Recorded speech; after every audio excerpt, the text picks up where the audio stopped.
I don't know about you guys, but it's awesome, even in kind of such a time of economic uncertainty, to be surrounded by people who are winning, right? I don't know if I'm the only one who feels that way, but it's neat to be popping off deals, see you guys be popping off deals, and you guys have lenders that are trying to figure out how to get you money.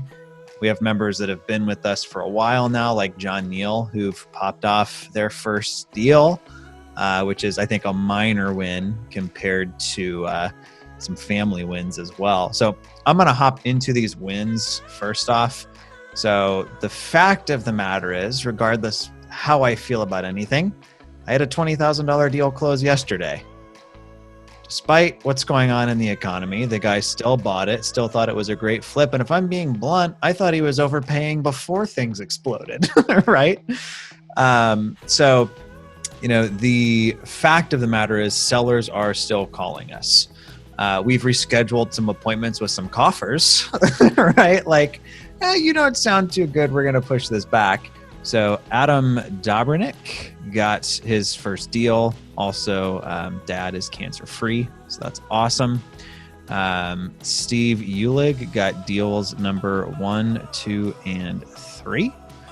So that's awesome. Working on moving some of those now, but any of you guys who've been around our group at all, that was a big deal for Steve to get that first one off his back. So super, super proud of him there. I know he put in a lot of work to get those done. I've got David with 2 deals, looking at wholetailing them. So that's awesome. Chad Thrasher, 2 deals. The Lee's $2,000 on some land. RV got her first and second deals under contract. We've got multiple deals headed to closing for us. We got 3 or 4 pending right now on the wholesale side, closing in the next 30 days. So far, all of our buyers are like, let's go. If anything, they're like, can you speed this up? So all good there. Bright had a property with some title issues that he got cleared and closed out. Drew Weard had a lead that literally flopped into his Facebook page. I think that was before marketing even went out, which is a lake property that he's going to keep. So that's awesome. Sam Barr working on a 67-unit mobile home park. We've got Tyler Crawford, 2 verbals. Aaron Beal, house finally sold, finally got paid on that. I know that's a good feeling. John with his win. First one, kid was born and had some NICU health-related issues that took John out for a couple months. John really felt like that first one was hiding from him. Similar to me, John has the issue of getting envious of other people's success instead of feeling inspired by it, which I'm not going to lie, there's people I've unfollowed over the years. Like, yep, you're winning too much and I hate you for it. So this says more about me than it does about you, but I'm going to take a little bit of a break here. So that's awesome. I think that deal was actually closed in a medical supply closet at the hospital. So well done there. The Lees had 2 closings today, $8,000 on an assignment, $4,600 on a JV. They're also working on another one that's going to be a BRRRR deal. We are in kind of an economic time of uncertainty, which we're going to chat about here with Bill. But at the same time, like, the wheels are still moving. Maybe they're just a little slower than we're all used to or than we all like. I know I feel like I'm caged inside my house, and I really not much has really changed for me other than I know I'm not supposed to be outside, so I want to be outside more. If any of you guys were that kid, maybe you can relate to that. So we have those. Just want to highlight, if you haven't seen it, we did open a gratitude channel. Highly recommend you guys post in there as often as you feel like you need it. I'm not somebody who happened to buy 40 rolls of toilet paper right before everything hit the fan, but I'm like, well, I think I'm okay. We're good for a week, right? But making sure you're taking time to acknowledge what you have and what you're grateful for. I would push you guys, if anything, try to spend less time on your phones and more time either learning, reading, or spending time with your family. For a lot of you guys, especially if you have kids, this is kind of a unique opportunity to get a lot of quality time in that maybe you're not normally able to get or give. For those of you guys who have not met Bill, there's a lot I can say about Bill. The best way I can describe Bill is he is one of the most down-to-earth, most affluent people that I have ever met. I was trying to think of a witty title for this, and it's going to go with the $100 million mentor, but Bill actually owns more than that in real estate, so that doesn't do it justice. But at the same time, Bill is one of the most humble people you've ever met. When I first met Bill, he actually told me he doesn't own any real estate. He's just a steward of what God's blessed him with. So I don't know about you guys, but in a time like now, that's who I want to ask questions to, not the Grant Cardones of the world, right? So that being said, Bill and I actually had a chat about this earlier today for an episode of the Good Stewards podcast. I'm assuming all of you have, of course, subscribed and left positive reviews on iTunes, wherever you listen. If you haven't already, you should do that because you've got half of the cast of the Good Stewards right here. So we're just going to kind of talk through this. We're going to let you guys ask a lot of questions. I'm going to kind of give my initial thoughts, and then I'll let Bill chime in or correct me where I'm wrong. And then we'll let you guys hop in. So the first thing I've got is Bill taught me the concept of dollar cost averaging, which is focusing on, in stocks, it's basically you're buying a set amount all the time, regardless of what's going on in the economy, right? How that applies to real estate, it's about getting good deals based off of the data we have at hand and doing that consistently. So, it's one thing to, in an upward market, that's all fine and, all fun and games, right? Oh, we're just focusing on getting good deals. As things start to drop, well, how do we determine what a good deal is or isn't anymore? So our approach and what I'm personally doing, we have not pulled back on our marketing. We actually, somewhat unintentionally, but did one of our largest marketing campaigns we've done of the year, on Monday or Friday, right? So kind of right before things got a little nutty. Interestingly enough, though, before we've even done that, we've seen a pretty dramatic uptick in seller calls, requests for cash offers. We've even had a lot of older leads that told us we were out of our mind with our offers that are now hey, what's good? And it's my offer's lower now, right? Snooze, you lose. So, Bill, I am going to kind of pass to you, let you chat a little bit, and then I'm just going to interview you with people's questions. Thank you, Ryan. A lot of you guys look familiar. It's good to see you. Welcome back, or I'm going to welcome myself back, having seen a number of you in La Jolla not that long ago. And I hope to see you again if we can travel in April. So I think, Ryan, you have something coming up in the end of April or the middle of April, actually. Yep. End of April. Still looking good. We'll keep you guys posted if anything changes. But even Airbnb at this point told us just to hold off and plan on still being there. So sweet. So yeah, let's get back together. That was a good time. Oh boy, recessions. Have I seen a few? Yes, I have. Too familiar with them. The first one that I got caught up in was the early 80s. This was kind of the end of Carter's reign and into Reagan's early presidency. And what happened in the United States was a recession, but in Oregon, where I was in Portland, it was a freaking depression because the timber industry was the financial pinnings of the state that I live in. And it just went down hard because people stopped building houses. And since then, of course, the state is considerably diversified, but properties lost 35% of their value in a few years. And of course, I bought at the top of the market. This was when I bought my first house ever.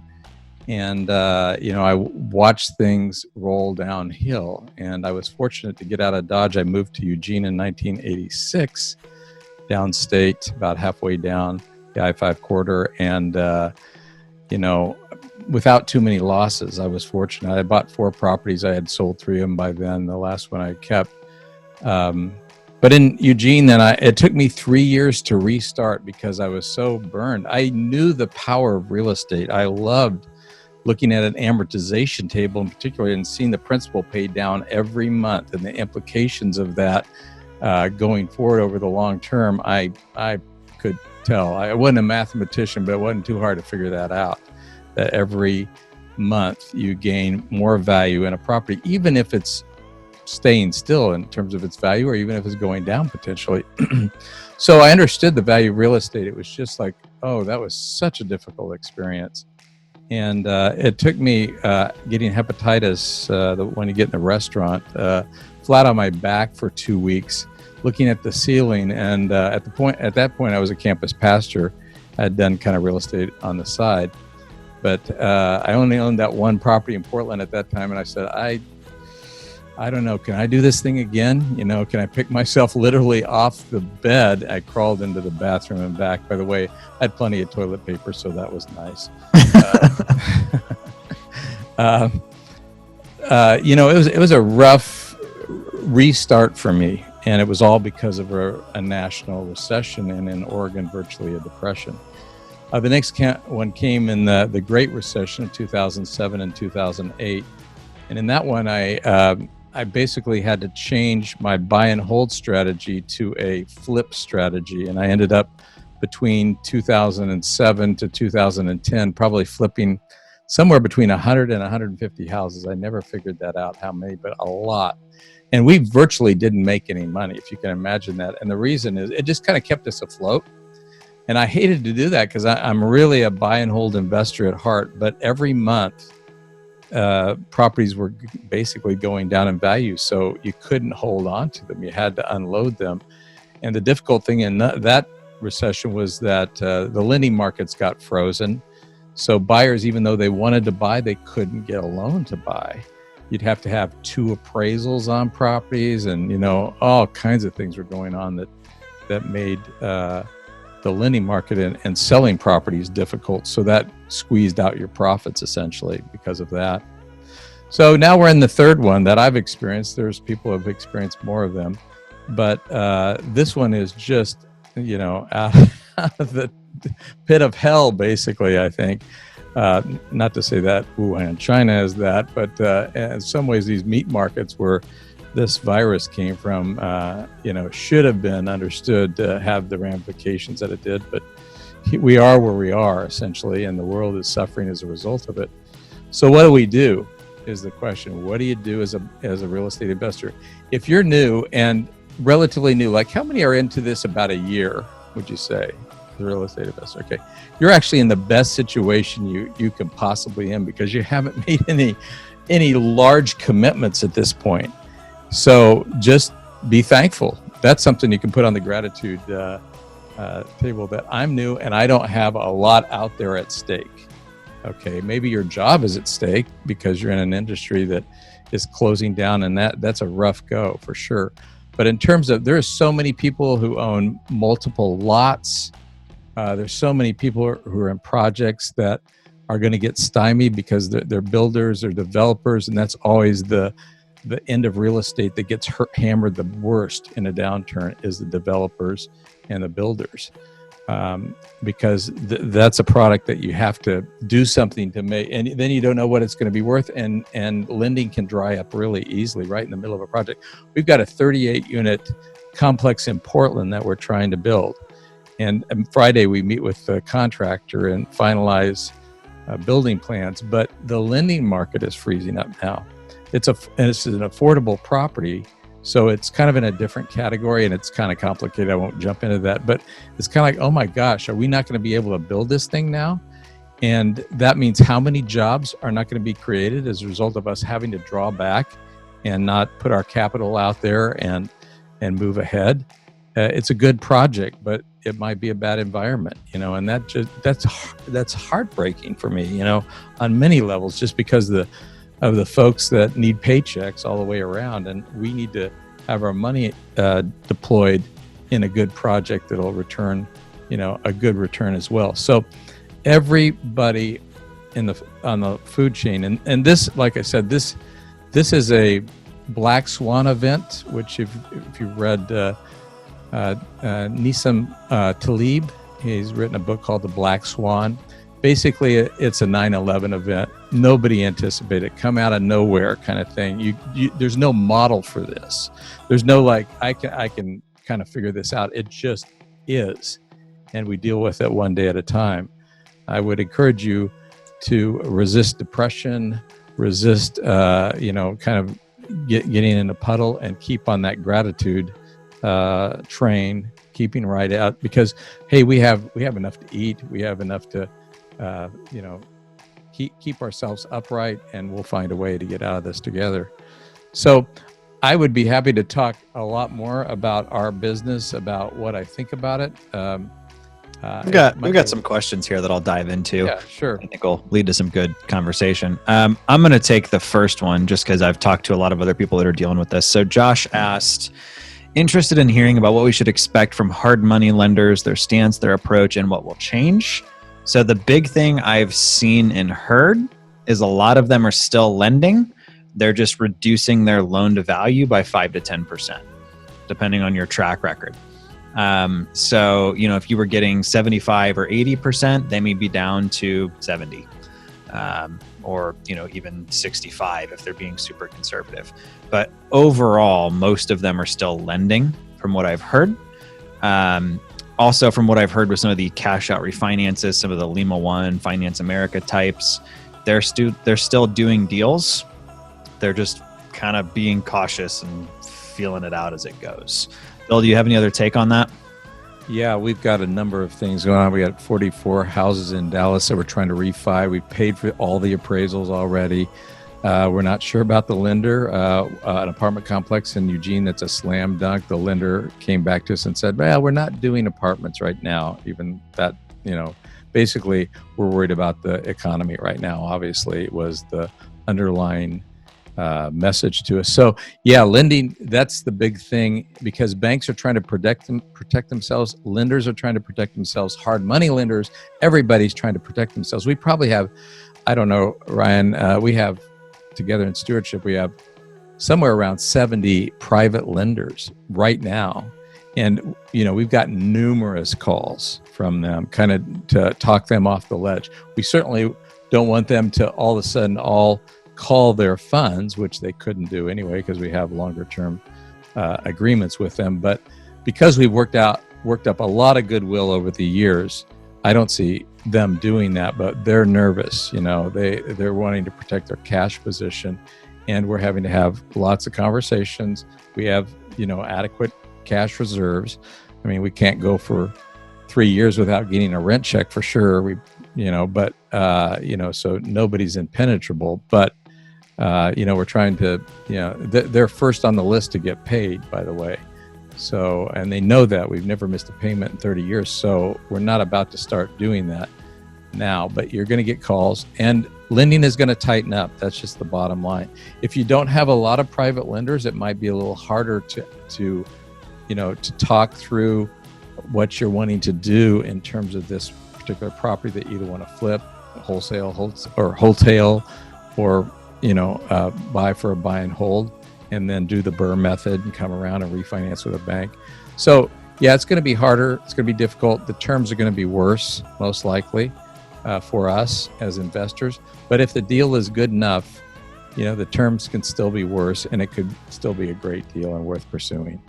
Yeah, I used the analogy on a podcast episode we've got coming out of, if I had $100 bill and offered it to you for $95, would you buy it? What about 90? What about 85? What about $70? At a certain point, you're like, yeah, okay, I'll take it, right?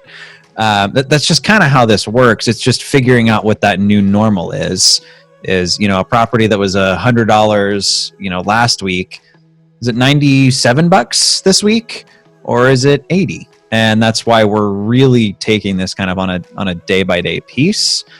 But I would be pretty cautious that you don't, the sky is falling. And I mean, let's put it like this: worrying about it isn't going to do anything for you. It's just, it's not going to benefit anything. I mean, I would really look at this as we are rolling through the punches as they happen, making the best decisions we possibly can, and still looking for and finding opportunities. Somebody's next question was, what's your suggestion on our private money lenders to keep them, intact / raising more? So we kind of touched on that a little bit, but it sounds like, Bill, kind of what you guys have been doing is more building value kind of in why they invested with you in the first place. You could start out by saying, I bet you're sure glad you're not in the stock market. That might be a good first line. Our operations manager, Amanda, who you'll see on the podcast if you haven't been there yet, she's had lots of conversations, and it's basically, let's be sane about this and talk through where we're at, what maybe the property that you have and what collateral you have against it, kind of thing. So, it's a people business ultimately, and hopefully you can build up that kind of goodwill of trust over time, and that'll do well. No, I think reiterating why people invested with you, why they were okay with that particular collateral, and then just making sure you're communicating. Worst thing you can do when stuff's squirrely is start to shut down. Even if you're in like I don't know what I'm going to do, have that conversation. Even if you know exactly what you're going to do.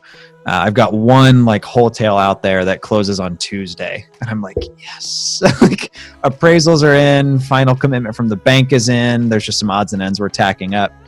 But, I reached out to my lender and said, hey, I just wanted to give you an update.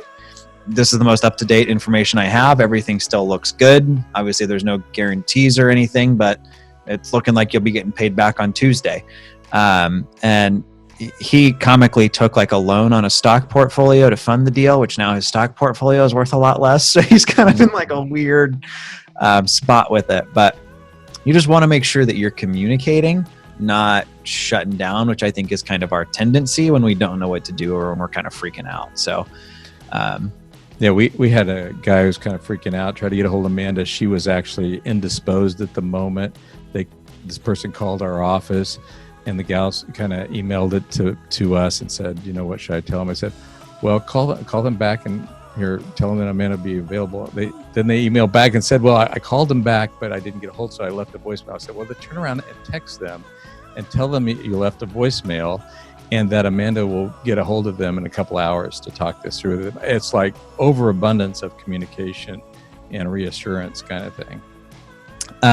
Bill, Shane asks, in this time of quarantine, what would you recommend they focus on to build their business? The issue is just trying to get into places. What's the quarantine issue? Is that I think it's just, you basically have a 2-week break, quote unquote, for lack of a better term. How would you dedicate 2 weeks off of a W-2, fully able to work on your real estate business? Well, I don't think I would do anything differently. I mean, depending on where you're at, of course you can use a phone, you can talk to people. If it's their comfort level that I think that's the issue, coming in to see the property and so forth. Personally, I have no issue with this. I think 40% of our population is going to end up getting this thing. And I'm waiting for my turn kind of thing. I think we ought to protect our seniors at all costs. We got you. That's why this is a Zoom call. I don't want any of these people sneezing on you. Thank you. I appreciate it. I wasn't including myself in that category yet. Although I can't get the senior discount at Denny's. Sorry, it's awesome. I can't. Anyway, it's interesting. So our rental team just met today. We have Wednesday meetings at our office, and they're saying a number of students, and we're already renting for the fall, have communicated to us that they don't want us to come into the house to show it to a prospective resident for next fall. And, this puts me at a difficult place, to be honest with you, because I think the person who's called is registering a degree of panic and fear that is unwarranted. So here's some options. How about if you stay in your room? How about if you go outside? How about if you're not home that day? Kind of thing. Maybe they're thinking, well, they might touch a surface and I come back. I mean, this level of fear is off the charts. So I said to the staff, every one of these is individual. You got to get underneath and find out from this renter and this is a current renter that's not going to be there any longer in the fall, so that there's going to be a transition in their housing, and we're bringing new people in to look at it. So find out what the issue is and how you might resolve it. Ultimately, if it's one of our bigger houses and we have a lot of big campus rental properties, how about if you start with, I'll give you $100 if I could come in, or how about $200? If you got a group that's ready to see it and rent it, I want to get it rented. I wonder at what level a person is going to assuage their fear and go ahead. Are you saying everyone has a price? Is that what I'm hearing? So I don't know. I think it's getting underneath the fear and not buying into it yourself. Now, if I was in the middle of New York where this thing is hot and heavy, or New Jersey or Seattle and places in Seattle or San Francisco where they're kind of almost locked down, it's a different story. But I was thinking today, we have an office and a real estate venture in Emporia, Kansas. It's halfway between Wichita and Kansas City. All right. Now, Emporia, Kansas is locked down, for crying out loud. How much? Now, I'm sure there might be some coronavirus there, but the fact that all the restaurants are closed and everything else is closed, just like it is in the hotbed of New York area where there's multiple people who have this issue, it makes little sense to me, because Emporia, maybe it should be locked down, but it should be 2 or 3 or 4 months from now that it'll be locked down, not right now. So, I mean, this level of fear and intensity is just off the charts, and each one of us has to kind of deal with it in our own way. But I would say be careful to fan the flame. One of the things that one of our gals was doing, they was basically saying they have said we won't come into your place. We've just made it a policy. We're not going to show any properties. I said, I don't like that policy. I'm not going there, kind of thing. So we changed the policy today. Now we're talking to people and talking it through. So if it's with a renter or a seller, I think that's what you have to do. Find out where they're coming from and why. Shane, I would say, if it's, because I think your question was less like in the field and more like downtime, what are you going to get the largest ROI on?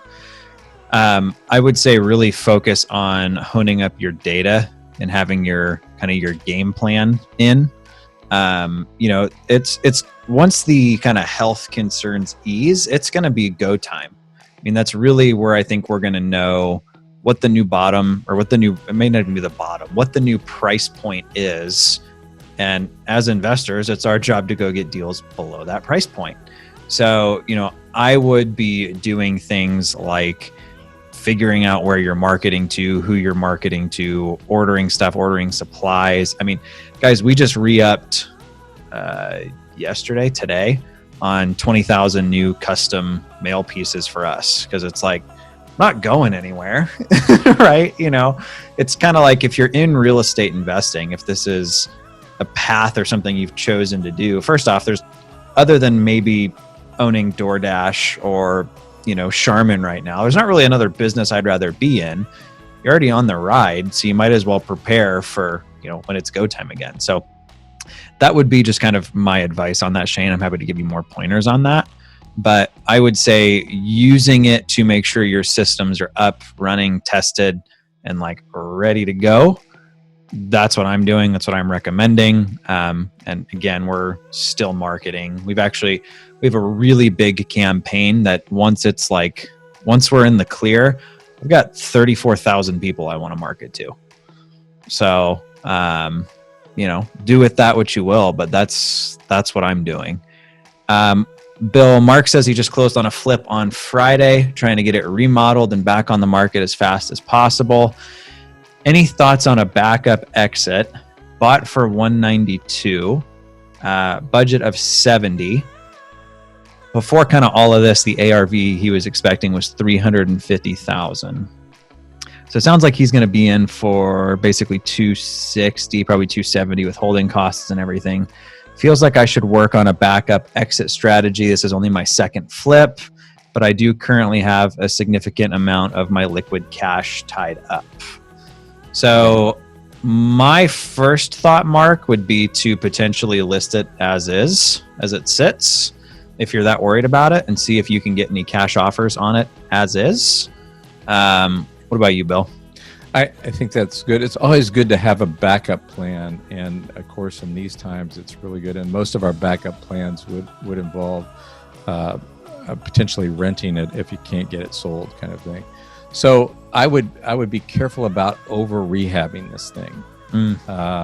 And maybe not just sell it, turn it the sale to an investor. Investors, of course, are going to want a good deal. And because they don't know about where, they all know that it's tough to grab a dropping knife, and that's kind of what's happening in the stock market. Where do you get in at the bottom, kind of thing? Everybody wants to get in at the bottom, but people were in a week ago. They thought they might be in at the bottom, but they certainly weren't. And now they're maybe buying again. Is this the bottom? Who knows? Same way with the real estate market. And so when you're selling to an investor, as you know, they're going to be pretty particular about getting a really good deal. A homeowner, a little less so. They have other lending options too and don't have to pay cash for it, as an investor might, thinking he has to go or she has to go to a hard money lender, Mark. So I would try to wholetail it. I would try to put as little out as you can, make it as nice as you can, and get it in the hands of somebody who can see maybe what they could do with this good deal that they've got on their hands to complete it as, the property they're Sounds like maybe get it livable and get it to an owner occupant that wants to fix it up over time. Just at that place that an owner occupant would buy it, I think. That's the conservative play here, and that's what I would recommend, is being conservative. That's smart. So Casey had two good questions. So first one being, what projects would you be focusing on to purchase or put under contract that would be desirable to investors in a, quote, down market?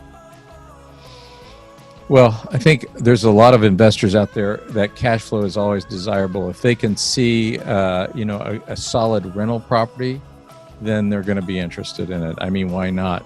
Because everybody has gotten used to living indoors, right? I think that's true across the board. And so people are going to rent properties. And there is this weird thing happening right now that the president has made an edict that you can't evict somebody through the end of April. That's probably never happened in U.S. history. So that puts landlords at a real disadvantage. Now, we don't want to, by the way, this is an aside, we don't want to evict anybody. Even if they had a hard time paying, we would want to work with them, particularly if they're a really good resident, and maybe make a payment plan or tack on that month's rent at the end or something like that. We want to keep our good residents. They're liquid, or they're rental gold ultimately, and maybe they came up against a hardship. Now we want to say, okay, what was that hardship? Can you document it, kind of thing? This isn't free lunch, but it is. You've got to be realistic, and I've seen some other investors talk about, rewriting leases and crediting a security deposit to a month's worth of rent, and kind of doing some things like that if need be. I would be, if you're in property management or if you're managing your own assets, I would make sure you're having really honest conversations with people who call you with, hey, I'm not paying, or I can't pay, or, hey, look, that's totally fine. If you've been a good paying resident, we'll work with you. But if this is somebody who's kind of carpe diem, they're seizing the day, right? I don't have to pay rent and I can't get evicted. I would kindly remind them that when evictions open back up on April 1st, the damage of an eviction, right? Hey, look, this too shall pass. And, but your eviction won't. It's going to stick with you for the next decade. So I'd love to work with you and try to figure something out. but I would make sure you're reminding people, a lot of the times people don't think more than 20, 30 days out.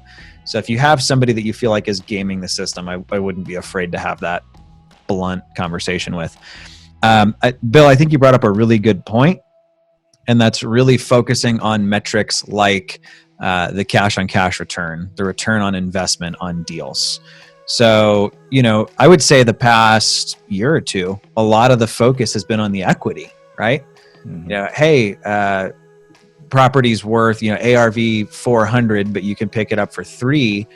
I think you're going to see much more of a switch towards, what the actual ROI is. And I think that's, you're still going to need to get good deals, but that's why we talked about going down market a little bit.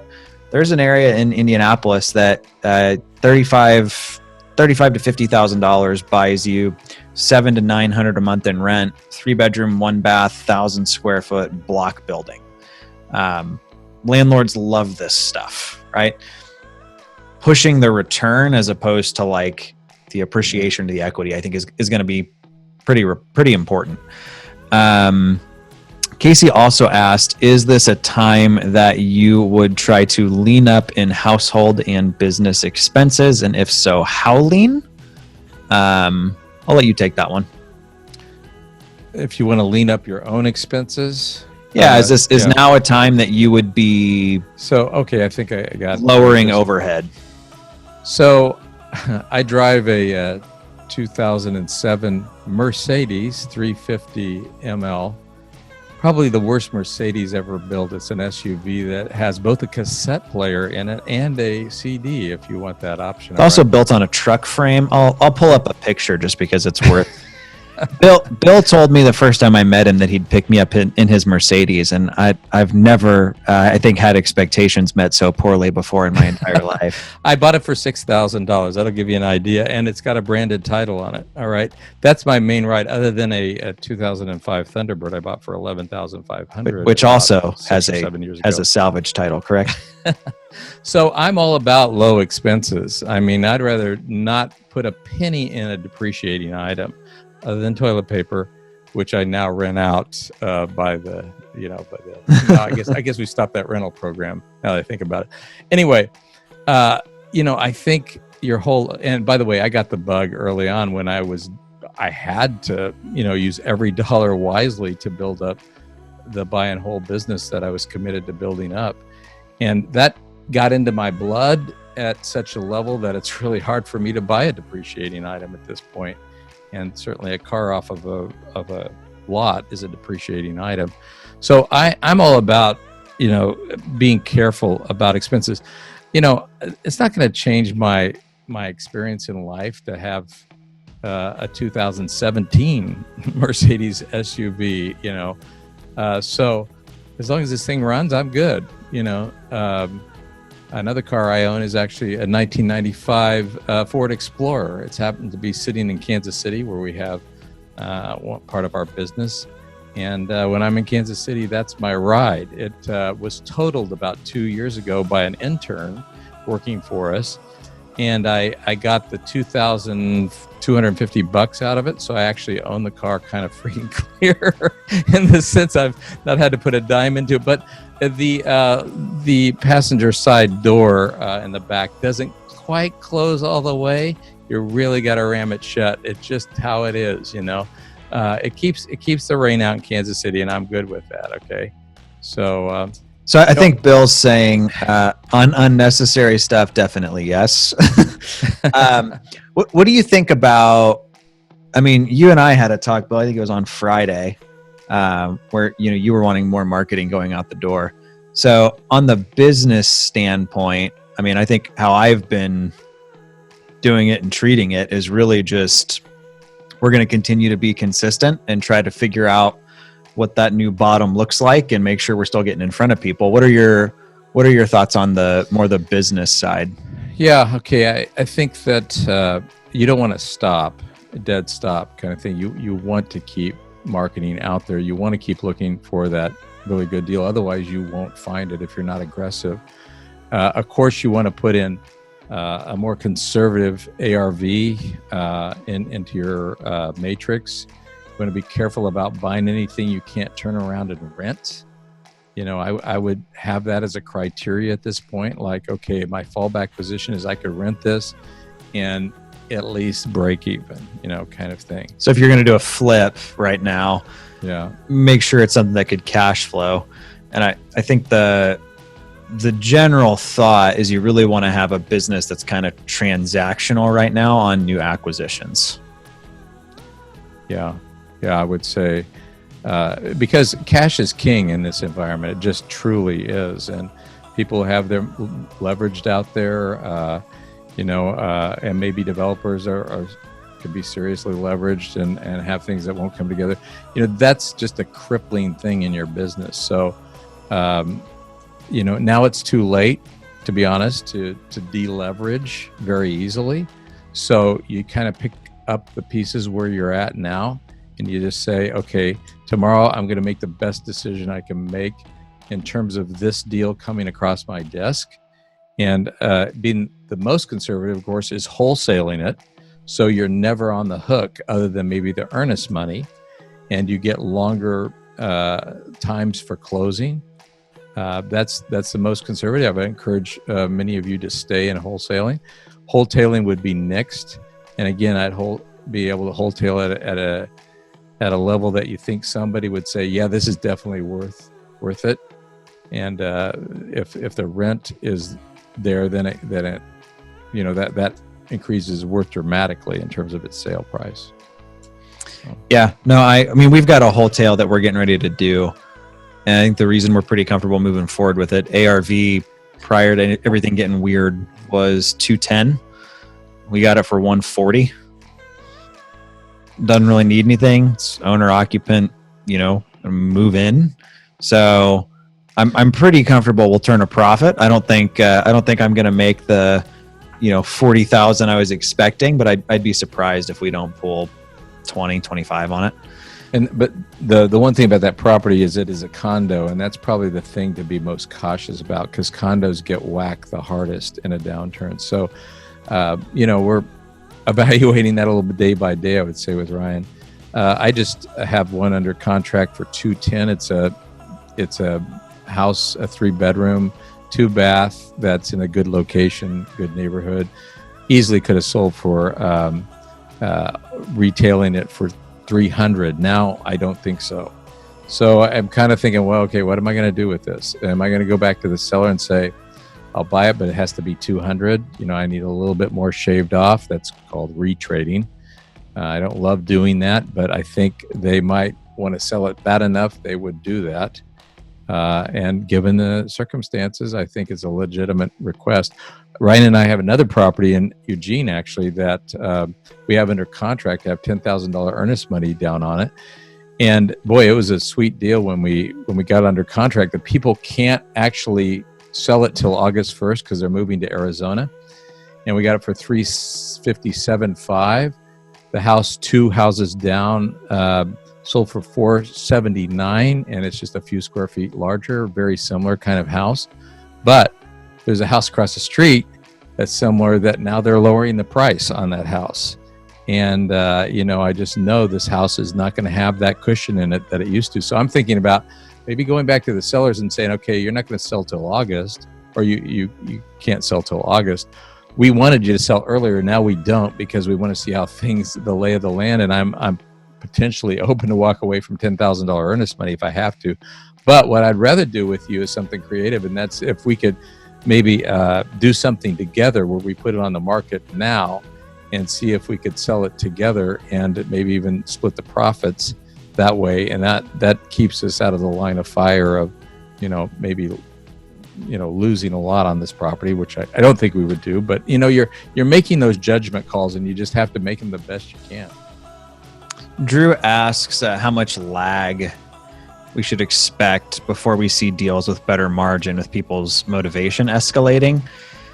So, Drew, I think we've already even started to see people's motivation escalating. I think the important thing is to make sure just that you're never in a position of taking advantage of anyone, which I'm not sharing for you.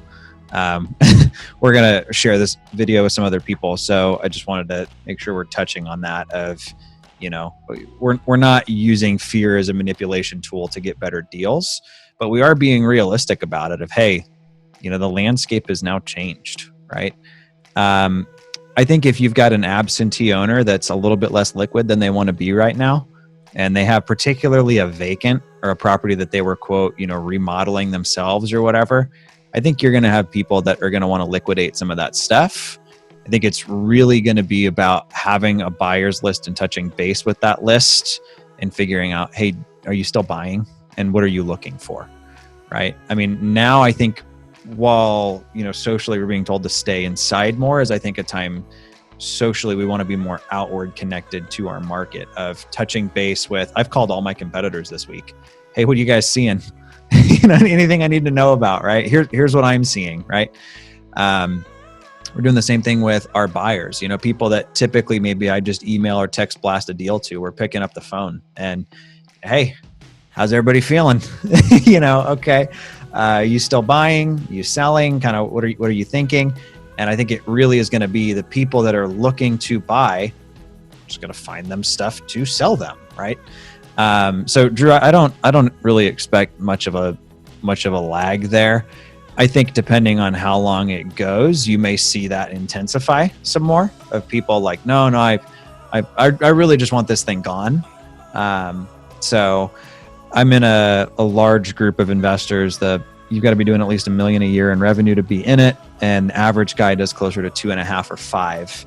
And they've said they've seen a pretty dramatic increase of old leads now panning out of people that are like, hey, I'm ready. What's your offer now? People that are just, I think, a little bit more open to discussion than maybe they initially were. Bill, I'll let you take this one. Ryan asks, any talk, foreclosures getting pushed back till April.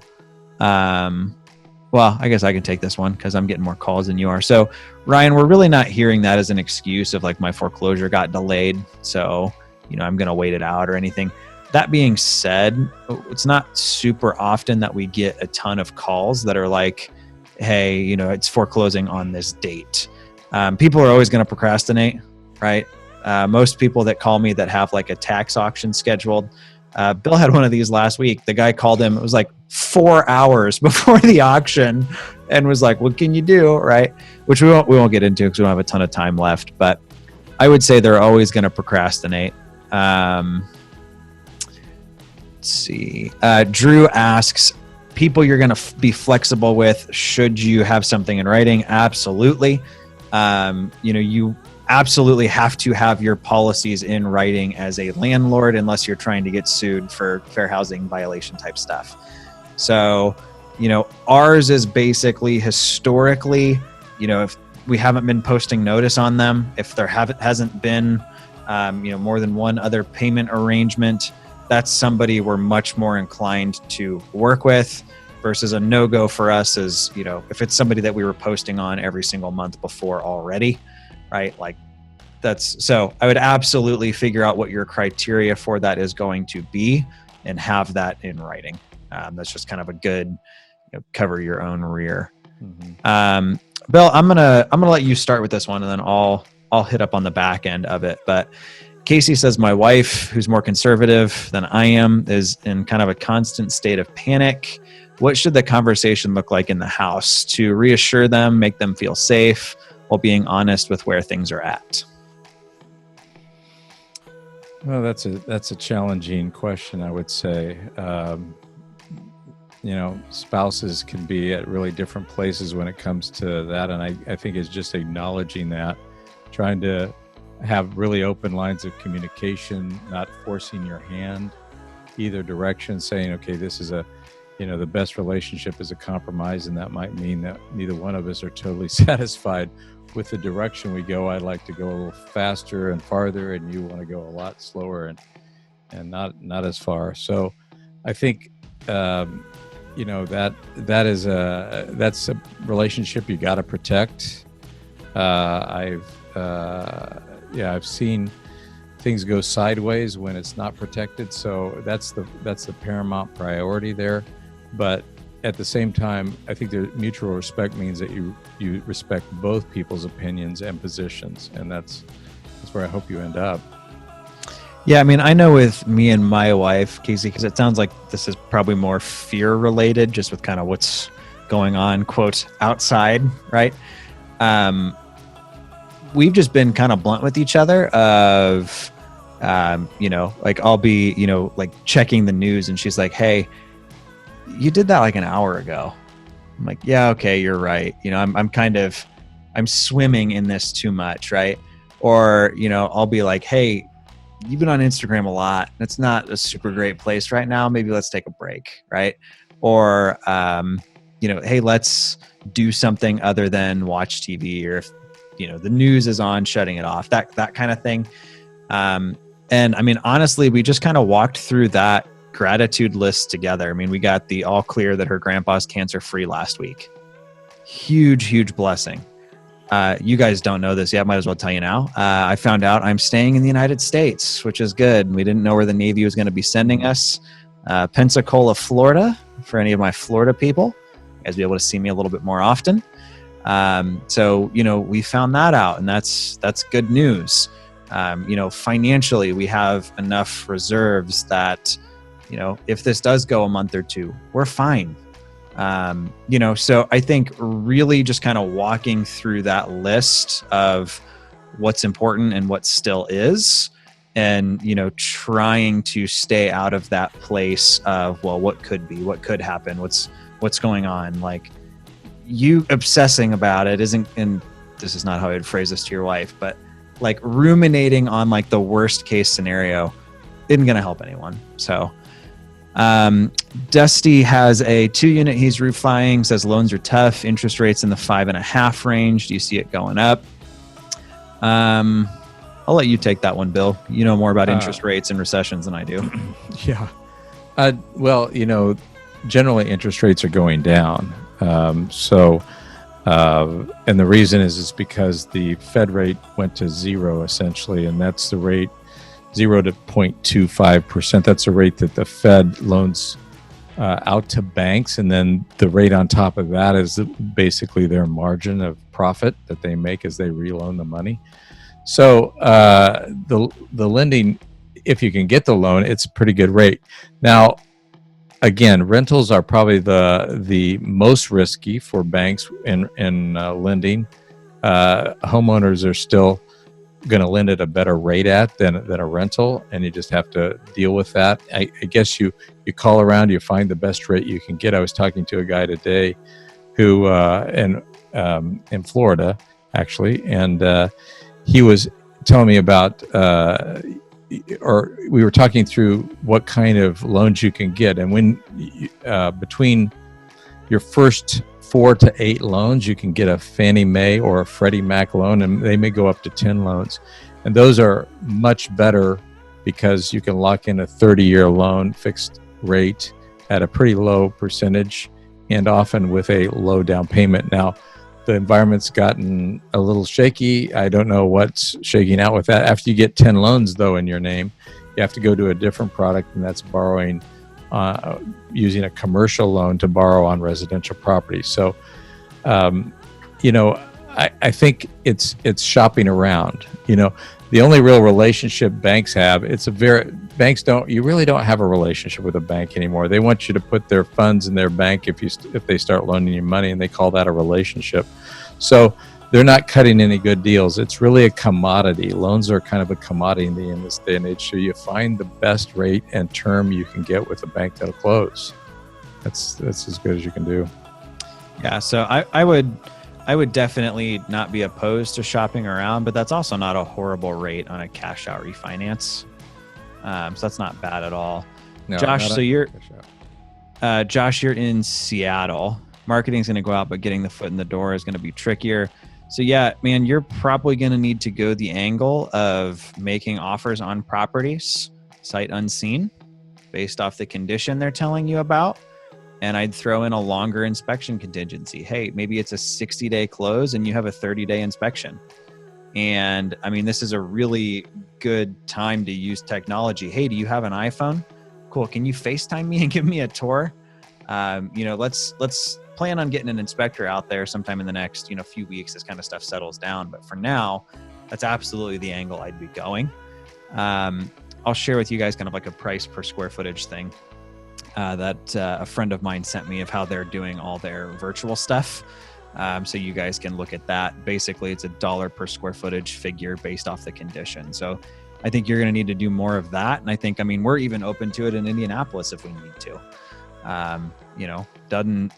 I'd rather be doing that than just sitting on my hands and like, well, we'll see where things end up. Brady says, Casey, I think it helps to acknowledge your spouse's fears. That tends to lower the resistance and encourage more open communication. Absolutely.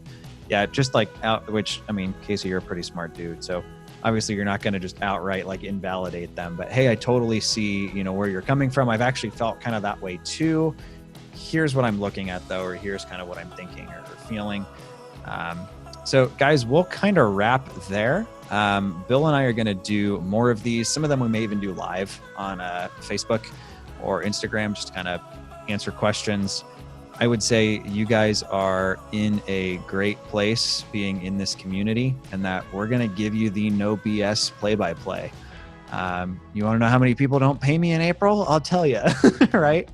As we're starting to get pushback from buyers, we'll tell you, there's already some new stuff that we're looking at rolling out on the marketing end for lower income stuff that we'll keep you guys in the loop on. So I would say, we're uniquely positioned in this community to really go through this and figure this out together and kind of come out on the other side of it. So, if you're super stressed, I get it, but look at what you've got to be grateful for. And, I don't know who the initial quote was. I'm sure it was somebody hundreds of years ago, but, this too shall pass. So it's not necessarily going to be a blast for, the next month or two, but I would rather go through this proactively and logically than like that scene from SpongeBob where the town's on fire and everybody's running in circles, right? So Bill's actually in Slack as well now, guys. I don't know if Bill's ever actually logged in, but he has an invite. So you'll be seeing him around more. I'll make sure he's got that login. As always, if there's anything you guys need, feel free to hit us up in Slack. Otherwise, back to the regularly scheduled programming, and we will chat with you guys again on Saturday. Cool. Awesome. Thank you, Bill. I appreciate you blessing us with your wisdom. All right. See you guys. Talk to you soon.